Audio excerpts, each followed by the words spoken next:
Black Ops 6 finally added the TR2 Marksman rifle, which is basically just the FAL, and I decided today that I would go into zombies to see if it has a special or unique ability when we pack-a-punch it. I already did the newer Season 2 weapons in a previous video, so if you want to see what happens when the PPSH-41, Cypher, and Fang-82 are pack-a-punched, I'll leave the link in the description below. So the TR2 Marksman rifle is a semi-auto, which isn't really my favorite type of weapon in Black Ops 6, just because semi-auto weapons are harder to use in multiplayer, I feel, when compared to the standard automatic fire. I mean, you have people sliding around corners with Jackal PDWs and things like that, so of course you're gonna get outgunned when you just fire one shot compared to them firing many in the exact same period of time. But anyways, the TR2 Marksman rifle, in terms of its stats, deals 61 damage when aiming at the head and 44 damage when firing at any other part of the enemy within its effective range. As you can see, this is all displayed on the stats damage distribution diagram. Now, it's also got an effective range of 24.1 meters, which means basically beyond that point, if you fire your weapon, you're not going to be dealing with the maximum amount of damage that that bullet can deal. In terms of its firing rate, the TR2 has 400 RPM with 660 meters per second bullet velocity, and there's a lot of other stats that we can cover here, but for the most part, stacked up statistically against some of the other marksman rifles, it outshines some in particular areas and does worse in other particular areas as well. For instance, the DM10's damage is 14% higher at effective range and 15% higher on the head at effective range, making it more powerful, which can make or break your gameplay in zombies and in multiplayer, to be fair. However, the TR2 is better than the AEK-973's base form in those same regards, but for both the DM10 and AEK-973, they both have lower bullet velocities when compared to the TR2. The Sarkov 7.62 is significantly more powerful when it comes to damage, causing 105 headshot damage at effective range, which is a 72% improvement, and causing 75 damage to all the other parts of the body, a 70% improvement. I did forget to note earlier that this is basically the base form of all the weapons, no attachments, no adjustments, no changes. Now, the firing rate of the Sarkov 7.62 is less than the TR2, but its bullet velocity is similarly better. However, the Sarkov lags behind in things like handling, where its ADS speeds are slower, but its reload quickness is a bit faster. However, the TR2 is better in terms of handling and in some aspects of accuracy, like the max spread of hip fire and more. The other marksman rifle in Black Ops 6 is the SWAT 5.56, but the SWAT 5.56 actually lags behind quite a decent amount in terms of damage compared to the TR2, with 33% less headshot damage at effective range and 14% less body damage at effective range. The SWAT, though, has a higher damage beyond range, but still, its stats are overall not as impressive when we compare it to the TR2. I would say the TR2 rests somewhere in the middle in terms of its details and stats, but what we want to see is how much it fundamentally changes when you pack-a-punch it and how it performs in zombies. For the most part, the TR2 Marksman rifle without being pack-a-punched is a bit harder to work with in zombies compared to some of the other weapons. It's slower to reload, making it harder to deal with when you have larger hordes, and on top of that, it makes it just a slower weapon. The single firing rate is complicated to deal with in zombies because you can't just mow down a ton at once, and oftentimes in zombies, you deal with a lot of zombies just rushing you all at once. It's a bit different than in multiplayer, right? So you just have to keep aiming, adjusting your aim, and firing at different areas without really being able to fire a lot of bullets at the same time as you could if you were using something like an LMG or an AR. The magazine size is relatively decent, but overall in its base form, the weapon wasn't my all-time favorite. Attachments did slightly help, but attachments didn't take away the overall issue of the gun just generally being slower. Either way though, within each map, the gun performed about the same, and I didn't really feel like it was more or less effective on a smaller map or a larger map. In the background of this video, you're going to be seeing my gameplay in Liberty Falls and the Tomb. I felt somehow that the TR2 was easier to use in Liberty Falls, but that might just be because Liberty Falls just tends to have more open spaces. Also, the Tomb just tends to have smaller, more constricted, darker spaces, and with the TR2, you're going to have to readjust your aim a lot more, like I said, so in Liberty Falls, it was just easier. Either way though, when you pack-a-punch the TR2, it actually becomes pretty solid. The TR2, when pack-a-punched, has the name Press F, which is pretty funny, I think. When you fire the pack-a-punch TR2, it's significantly more powerful. Of course, the magazine size goes up and the amount of bullets you have goes up as well, but the TR2 actually has a unique ability, which is great, and its unique ability allows for you to fire 3 bullets in one shot instead, turning it into a burst weapon. I think that when pack-a-punched, it's a lot better. Now, a burst weapon still has some of the issues that a single shot weapon would have, which is the fact that you're going to have to just keep pressing fire over and over. Now, there is a set setting you can change where it just fires automatically when you keep your hand pressed down on the trigger, whether that be on your mouse or on your controller. I don't necessarily recommend that just because I think that when you're manually inputting the firing, it's just a bit better for accuracy and for gameplay, but still, with a single shot weapon, it just kind of gets harder. So when you pack-a-punch the TR2, it becomes a 3-round burst, which is obviously a lot better. So in my recommendation, if you're trying to camo grind the TR2, is you should load into whatever map you're in and then just buy something off the wall as well. For the first couple of rounds, farm essence through, your wall buy and keep your TR2 basically on the side. Once you have enough to get to your pack-a-punch, just pack-a-punch the TR2 and use it for the rest of the game basically. I wouldn't really recommend using the TR2 in its base form in zombies unless for some reason you really have to. I tried the TR2 out with some attachments as well, but I had to grind through the weapon levels a bit. Luckily, we have a double XP weekend going on right now, so it's pretty easy to gain a lot of levels fast. But for the most part, I think the only thing that might help would be to just equip rapid fire and sacrifice a bit of its accuracy, or balance the lack of accuracy out by adding a laser to help. Either way though, I think the TR2 does need some improvement in the game and maybe a bit of balancing. Let me know in the comments below if you guys think the TR2 is good in zombies or if it's a bit harder to use. And also let me know what you think of the burst mod it gets when it's pack-a-punched and if you think that that's a good unique ability or not. The rest of the video is basically just going to be footage of the TR2 in zombies when it's pack-a-punched, so you can sit back and enjoy the gameplay, though be sure to subscribe with notifications set to all so you can stay up to date with all the latest videos, and also leave a like and share. Alright, here's the gameplay.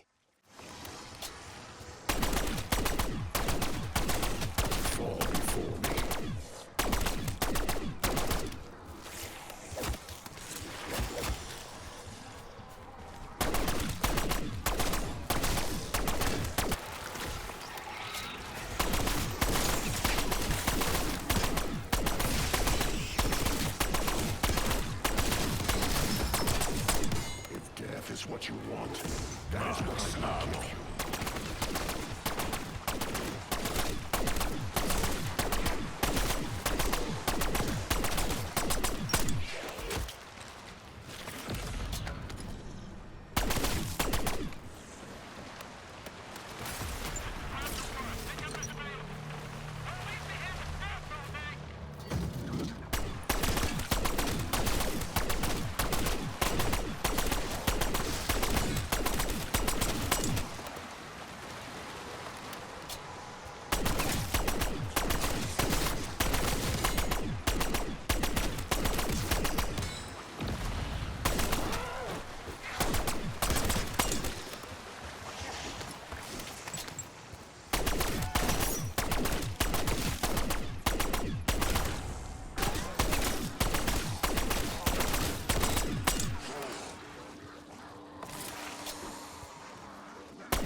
Careless.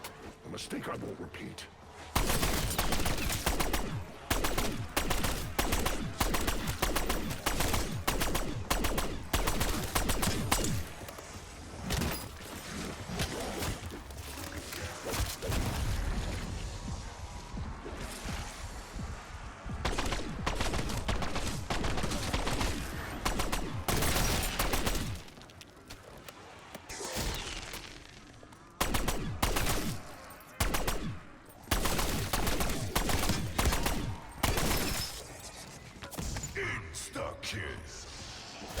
Your time is over.